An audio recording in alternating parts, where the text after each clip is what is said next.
असलामुअलैकुम वरहमतुल्लाहि वबरकातुहू जी। मेरी YouTube family की हाल चाल है तुहाडा? ठीक ठाक हो? मेरे सारे बच्चे, मेरे बहन भाई सब ठीक ने। अल्लाह ताला सब नूं अपने घरां च खुशाबाद रखे। अल्लाह ताला आसानियां करे हर मामले च। सानूं अपनी दुआं च याद रखा करो। तो जी अज मेरी जी रेसिपी है ना वो जी ओलियां दा अचार ते सब्ज़ मिर्चां दा। आमले ओले मेरा हल एक ही गल है। और मैं तुहानूं सही दसां ਇਹ ਰੈਸਪੀ ਜਿਹੜੀ ਹੈ ਨਾ ਮੈਂ ਪਹਿਲੀ ਦफ़ਾ ਟਰਾਈ ਕੀਤੀ ਹੈ। ਆਮਲਿਆਂ ਦਾ ਅਚਾਰ ਜਿਹੜਾ ਮੈਂ ਪਹਿਲੀ ਦफ़ਾ ਬਣਾਉਣ ਲੱਗੀ ਹਾਂ। ਪਹਿਲੇ ਦੇਖਿਆ ਸੀ, ਸ਼ਾਇਦ ਕਦੀ ਖਾਇਆ ਵੀ ਹੋਏ, ਲੇਕਿਨ ਇਹ ਵੀ ਕਿ ਮੇਰੇ ਘਰ ਕਦੀ ਆਮਲਿਆਂ ਦਾ ਅਚਾਰ नहीं बनया। और मेरी बेटी ने की थी फरमाइश, मामा आमले का अचार बनाए, तो मामा ने फिर जल्दी जल्दी जो है ना आमले मंगवा के तो रेसिपी शुरू कर दी।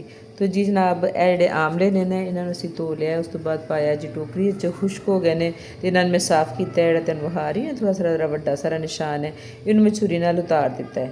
ਔਰ ਇੰਨਾ ਕੁ ਉਤਾਰਨਾ ਜ਼ਰੂਰੀ ਹੈ। ਅਗਰ ਬਹੁਤ ਛੋਟਾ ਸਾਰਾ ਨਿਸ਼ਾਨ ਹੋਏ ਤਾਂ ਉਹਨੂੰ ਤੁਸੀਂ ਇਗਨੋਰ ਕਰ ਦਿਓ, ਉਹ ਖਰਾਬ ਨਹੀਂ ਹੁੰਦਾ, ਬਸ ਐਵੇਂ ਜਸਟ ਨਿਸ਼ਾਨ ਹੀ ਹੁੰਦਾ। ਲੇਕਿਨ ਅਗਰ ਥੋੜ੍ਹਾ ਸਾਰਾ ਵੱਡਾ ਹੋਏ ਨਾ ਤਾਂ ਉਹਨੂੰ ਤੁਸੀਂ ਉਤਾਰ ਲਓ, ਕਿਉਂਕਿ ਉਹ ਥੋੜ੍ਹਾ ਜਿਹਾ ਆਮਲਾ ਜਿਹੜਾ ਨਾ ਖਰਾਬ ਹੁੰਦਾ ਹੈ। ਇਸ ਵਾਸਤੇ ਅਸੀਂ ਇਹ ਆਮਲਿਆਂ ਨੂੰ ਸਾਫ਼ ਸੁਥਰਾ ਕਰਕੇ ਅਤੇ ਇਹ ਅੱਛੇ ਸਾਰੇ ਆਮਲੇ ਮੇਰੇ ਕੋਲ ਮੇਰੇ ਟੋਕਰੀ 'ਚ ਮੌਜੂਦ ਨੇ। ਇਹਨਾਂ ਨੂੰ ਮੈਂ ਕਰਾਂਗੀ ਫਰਾਈ। ਕੜਾਹੀ ਰੱਖੀ ਹੈ ਜੀ, ਉਹਦੇ 'ਚ ਮੈਂ ਕੋਈ ਅੱਧ ਕੁ ਪਾ ਤੇਲ ਪਾਇਆ ਹੈ ਸਰੋਂ ਦਾ। ਔਰ ਅਚਾਰ ਹਮੇਸ਼ਾ ਸਰੋਂ ਦੇ ਤੇਲ ਵਿੱਚ ਹੀ ਬਣਦਾ ਹੈ।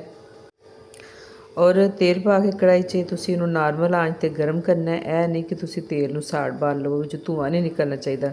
ਧੂੰਆਂ ਨਿਕਲਣਾ ਸ਼ੁਰੂ ਹੋ ਜੇ ਤੇਲ ਜਲ ਜਾਂਦਾ। ਅਤੇ ਬਿਸਮਿल्लाह रहमान रहीम ਇਹਦੇ 'ਚ ਪਾ ਦਿੱਤੇ ਜੀ ਆਮਲੇ। ਔਰ ਇਹਨੂੰ ਹੁਣ ਅਸੀਂ ਨਾਰਮਲ ਆਂਚ 'ਤੇ ਨਾ ਕੋਈ ਇਹਨੂੰ ਫਰਾਈ ਕਰਾਂਗੇ। ਔਰ ਫਰਾਈ ਕਰਦਿਆਂ ਆ ਤਕਰੀਬਨ ਮੈਨੂੰ ਕੋਈ 4 ਤੋਂ 5 ਮਿੰਟ ਲੱਗ ਗਿਆ ਸਨ, ਯਾਨੀ ਕਿ ਬੜੀ ਜਲਦੀ ਫਰਾਈ ਹੋ ਜਾਂਦੇ ਨੇ। ਮੈਂ ਇਹਨਾਂ ਨੂੰ ਚਮਚ ਲੱਕੜੀ ਦਾ ਲਿਆ ਅਤੇ ਉਹਦੇ ਨਾਲ ਹਿਲਾ ਕੇ ਥੋੜ੍ਹੀ ਦੇਰ ਬਾਅਦ ਹਿਲਾਇਆ ਔਰ ਇਹਨਾਂ ਨੂੰ ਮੈਂ ਕਰ ਲਿਆ ਫਰਾਈ।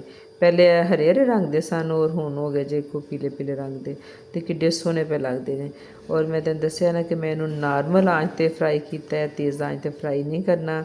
ਔਰ ਇਸ ਤੋਂ ਬਾਅਦ ਮੇਰੇ ਕੋਲ ਕੁਛ ਸਬਜ਼ ਮਿਰਚਾਂ ਸਨ, ਉਹਨਾਂ ਨੂੰ ਮੈਂ ਧੋ ਧਾ ਕੇ ਖੁਸ਼ਕ ਕੀਤਾ, ਯਾਨੀ ਸੁਕਾ ਲਿਆ। ਉਸ ਤੋਂ ਬਾਅਦ ਉਹਨਾਂ 'ਚ ਲਾਇਆ ਜੇ ਕੱਟ ਔਰ ਨਮਕ ਔਰ ਹਲਦੀ ਲਾ ਕੇ ਨਾ, ਤਾਂ ਉਹਨੂੰ ਵੀ ਮੈਂ ਮਤਲਬ ਕਿ ਟੋਕਰੀ 'ਚ ਪਾ ਕੇ ਰੱਖ ਛੱਡਿਆ ਤਾਂ ਕਿ ਇਹਨਾਂ ਦਾ ਕੋਈ ਐਕਸਟਰਾ ਜਿਹੜਾ ਪਾਣੀ ਨਿਕਲ ਜਾਏ। ਹੁਣ ਮੈਂ ਇੱਕ ਆਮਲਾ ਕੱਢਿਆ ਜੀ, ਅਤੇ ਵੇਖੋ ਜ਼ਰਾ ਕਿ ਇਹਨੂੰ ਮੈਂ ਚੈੱਕ ਕੀਤਾ ਜਦ ਮਾਸ਼ਾਅੱਲਾ ਫਟਾਫਟ ਜਿਹੜਾ ਨਾ ਟੁੱਟ ਗਿਆ। ਉਸ ਵਕਤ ਫਿਰ ਜਿਹੜੀਆਂ ਸਬਜ਼ ਮਿਰਚਾਂ ਸਨ, ਜਿਹੜਾ ਮੈਂ ਨਮਕ ਅਤੇ ਹਲਦੀ ਲਾ ਕੇ ਰੱਖਿਆ ਸੀ ਟੋਕਰੀ 'ਚ ਤਾਂ ਕਿ ਉਹਨਾਂ ਦਾ ਐਕਸਟਰਾ ਪਾਣੀ ਨਿਕਲ ਜਾਏ, ਇਹਨਾਂ ਨੂੰ ਪਾਇਆ ਜਿਨ੍ਹਾਂ ਦੇ ਆਮਲਿਆਂ ਦੇ ਵਿੱਚ। ਮੈਂ ਕਿਹਾ ਕੋਈ 1 ਮਿੰਟ ਇਹਨੂੰ ਵੀ ਅਸੀਂ ਫਰਾਈ ਕਰ ਲਈਏ ਗਰਮ ਤੇਲ ਵਿੱਚ ਨਾ, ਬਸ 1 ਮਿੰਟ ਕਰਨਾ।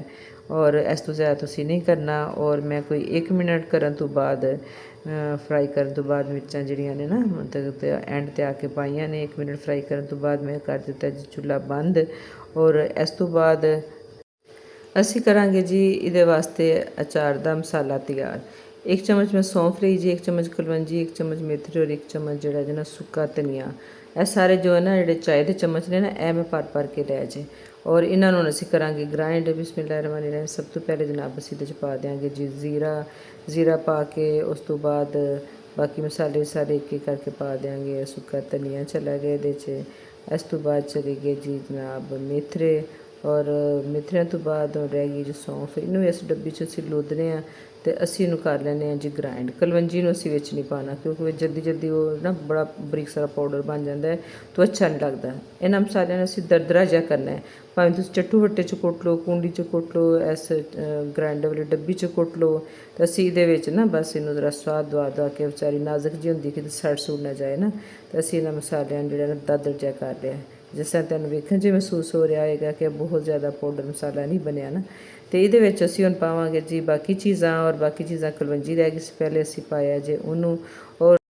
ਔਰ ਜੀ ਨਾਲ ਰਿਕੁਐਸਟ ਹੈ ਕਿ ਅਗਰ ਵੀਡੀਓ ਅੱਛੀ ਲੱਗੇ ਤਾਂ ਲਾਈਕ ਕਰ ਦਿਓ, ਔਰ ਅਗਰ ਚੈਨਲ 'ਤੇ ਨਵੇਂ ਆਏ ਜੇ ਤਾਂ ਸਬਸਕ੍ਰਾਈਬ ਕਰ ਦਿਓ, ਔਰ ਜਿਹੜੀ ਨਾਲ ਲੱਗੀ ਹੋਈ ਘੰਟੀ ਨੂੰ ਜ਼ਰੂਰ ਦਬਾ ਦਿਓ ਤਾਂ ਕਿ ਜਿਹੜੀ ਵੀ ਕੋਈ ਵੀਡੀਓ ਆਏ ਤੁਹਾਡੇ ਤੱਕ ਫੌਰਨ ਪਹੁੰਚੇ। ਤੁਸੀਂ ਪਾਣੀਆਂ ਨੇ 'ਚ ਲੂਣ ਮਿਰਚਾਂ ਉਹ ਵੀ ਤੁਸੀਂ ਇਸ ਤਰ੍ਹਾਂ ਪਾਣੀਆਂ ਜੇ। 1 ਚਮਚੀ ਜਿਹੜੀ ਜੇ ਚਾਹ ਵਾਲਾ ਚਮਚ ਜਿਹਨੂੰ ਮੈਂ ਕਹਿੰਦੀ ਹਾਂ, ਇੱਕ ਤੁਸੀਂ ਪਾਤਾ ਜੀ ਲੂਣ।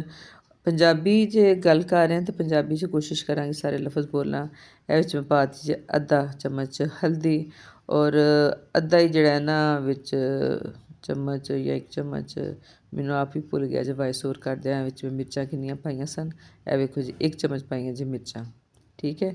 ਔਰ ਇਹ ਸਾਰੇ ਮਸਾਲੇ ਜਿਹੜੇ ਅਸੀਂ ਚਮਚ ਨਾਲ ਮਿਕਸ ਕਰਾਂਗੇ। ਔਰ ਫਿਰ ਇਹਨਾਂ ਨੂੰ ਸ਼ਾਮਿਲ ਕਰ ਦਿਆਂਗੇ ਇਸ ਅਚਾਰ ਵਿੱਚ। ਅਚਾਰ 'ਚ ਮਸਾਲੇ ਸ਼ਾਮਿਲ ਕਰਕੇ ਅਸੀਂ ਇਹਨਾਂ ਨੂੰ ਚੰਗੀ ਤਰ੍ਹਾਂ ਹਿਲਾ ਦਿਆਂਗੇ। ਔਰ ਇਸ ਤਰ੍ਹਾਂ ਹੀ ਲੱਗਦਾ ਪਿਆ ਕਿ ਜਿਸ ਤਰ੍ਹਾਂ ਤੁਸੀਂ ਕੋਈ ਹਾਂਡੀ ਪਕਾਈ ਹੈ ਨਾ ਔਰ ਫਟਾਫਟ ਤਿਆਰ ਹੋ ਜਾਂਦੀ ਹੈ ਅਤੇ ਹੁਣ ਤੁਸੀਂ ਖਾ ਸਕਦੇ ਜੇ। ਬਿਲਕੁਲ ਆਮਲੇ ਦਾ ਅਚਾਰ ਜਿਹੜਾ ਇਹ ਵੀ ਇਸ ਤਰ੍ਹਾਂ ਹੀ ਜੇ। ਯਕੀਨ ਕਰੋ ਇਹ ਬਣਾਉਣ ਤੋਂ ਬਾਅਦ ਨਾ ਜਦੋਂ ਮੈਂ ਟੇਸਟ ਕੀਤਾ ਤਾਂ ਬਿਲਕੁਲ ਇਸ ਤਰ੍ਹਾਂ ਹੀ ਲੱਗਿਆ ਜਿਸ ਤਰ੍ਹਾਂ ਬਿਲਕੁਲ ਤਿਆਰ, ਕੋਈ ਕੱਚਾ ਕੁੱਚਾ ਨਹੀਂ ਰਿਹਾ।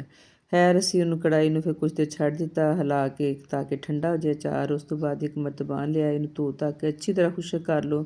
ਚੰਗਾ ਜਿਹੜਾ ਨਾ ਸੁੱਕਾ ਹੋਣਾ ਚਾਹੀਦਾ, ਵਿੱਚ ਬਿਲਕੁਲ ਪਾਣੀ ਜਾਂ ਨਮੀ ਨਹੀਂ ਹੋਣੀ ਚਾਹੀਦੀ। ਉਸ ਤੋਂ ਬਾਅਦ ਬਿਸਮਿਲ੍ਲਾਹਿਰ ਰਹਿਮਾਨਿਰ ਰਹੀਮ ਅਸੀਂ ਪਾ ਲਿਆ ਜੀ ਅਚਾਰ। ਔਰ ਜੀ ਅਚਾਰ ਪਾ ਕੇ ਅਤੇ ਫਿਰ ਅਸੀਂ ਕੜਾਹੀ ਵਾਲਾ ਸਾਰਾ ਤੇਲ ਜਿਹੜਾ ਪੂੰਝ ਪੰਜ ਕੇ 'ਚ ਪਾ ਦਿਆਂਗੇ, ਉੱਤੋਂ ਪਾ ਦਿਆਂਗੇ ਜੀ ਸਰੋਂ ਦਾ ਤੇਲ ਮਜ਼ੀਦ, ਤਾਂ ਕਿ ਜਿਹੜਾ ਹੈ ਨਾ ਅਚਾਰ ਸਾਡਾ ਖ਼ਰਾਬ ਨਾ ਹੋਏ। ਅਚਾਰ ਤਾਂ ਹੀ ਖ਼ਰਾਬ ਹੁੰਦਾ ਹੈ ਅਗਰ ਉਹ 'ਚ ਤੇਲ ਥੋੜ੍ਹਾ ਹੋਵੇ ਜਾਂ ਅਸੀਂ ਇਹ 'ਚ ਗਿੱਲਾ ਚਮਚ 'ਚ ਪਾਈਏ ਨਾ ਪਾਣੀ ਸ਼ਾਨੀ ਵਾਲਾ ਅਚਾਰ ਕੱਢਣ ਲੱਗੇ ਹਾਂ। ਇਸ ਵਾਸਤੇ ਚਮਚ ਹੀ ਖੁਸ਼ਕ ਜਿਹੜਾ ਇਸਤੇਮਾਲ ਕਰਨਾ ਹੈ। ਔਰ ਅਚਾਰ 'ਚ ਤੇਲ ਵੀ ਜ਼ਿਆਦਾ ਹੋਣਾ ਚਾਹੀਦਾ ਹੈ। ਔਰ ਉਸ ਤੋਂ ਬਾਅਦ ਹੈ ਕਿ ਥੋੜ੍ਹਾ ਜਿਹਾ ਉੱਤੇ ਅਸੀਂ ਲੂਣ ਧੂੜ ਦਿਆਂਗੇ ਤਾਂ ਕਿ ਜਿਹੜਾ ਤੇਲ ਹੈ ਨਾ ਥੋੜ੍ਹਾ ਜਿਹਾ ਹੋਰ ਉੱਤੇ ਆ ਜਾਏ। ਅਗਰ ਥੋੜ੍ਹਾ ਬਹੁਤਾ ਕੋਈ ਅਚਾਰ ਜਿਹੜਾ ਹੈ ਉਹਨੂੰ ਤੇਲ ਨਹੀਂ ਲੱਗਾ ਹੋਇਆ ਅਤੇ ਉਹ ਖ਼ਰਾਬ ਨਾ ਹੋਵੇ। ਲੇਕਿਨ ਇਹ ਕਿ ਥੋੜ੍ਹੀ ਦੇਰ ਬਾਅਦ ਤੇਲ ਜਿਹੜਾ ਨਾ ਮਜ਼ੀਦ ਉੱਤੇ ਆ ਜਾਏਗਾ। ਅਗਰ ਥੋੜ੍ਹਾ ਲੱਗੇ ਤਾਂ ਹੋਰ ਪਾ ਦਿਓ। ਉਮੀਦ ਹੈ ਕਿ ਤੁਹਾਨੂੰ ਮੇਰੀ ਅੱਜ ਦੀ ਵੀਡੀਓ ਪਸੰਦ ਆਈ ਹੋਏਗੀ। ਤੁਸੀਂ ਵੀ ਅਚਾਰ ਪਾਓ ਆਮਲਿਆਂ ਦਾ, ਸਬਜ਼ ਮਿਰਚਾਂ ਦਾ। ਇਸ ਤੋਂ ਪਹਿਲੇ ਮੈਂ ਇੱਕ ਹੋਰ ਰੈਸਪੀ ਵੀ ਦਿੱਤੀ ਹੈ ਜਿਹਦੇ 'ਚ ਮੂਲੀਆਂ, ਮਿਰਚਾਂ ਅਤੇ ਨਿੰਬੂਆਂ ਦਾ ਅਚਾਰ ਹੈ। ਤੁਸੀਂ ਅਗਰ ਨਹੀਂ ਵੇਖੀ ਤਾਂ ਵੀ ਵੇਖਿਓ ਜੇ, ਬੜਾ ਆਸਾਨ ਤਰੀਕਾ ਹੈ ਔਰ ਬੜਾ ਮਜ਼ੇਦਾਰ ਅਚਾਰ ਲੱਗਦਾ ਹੈ।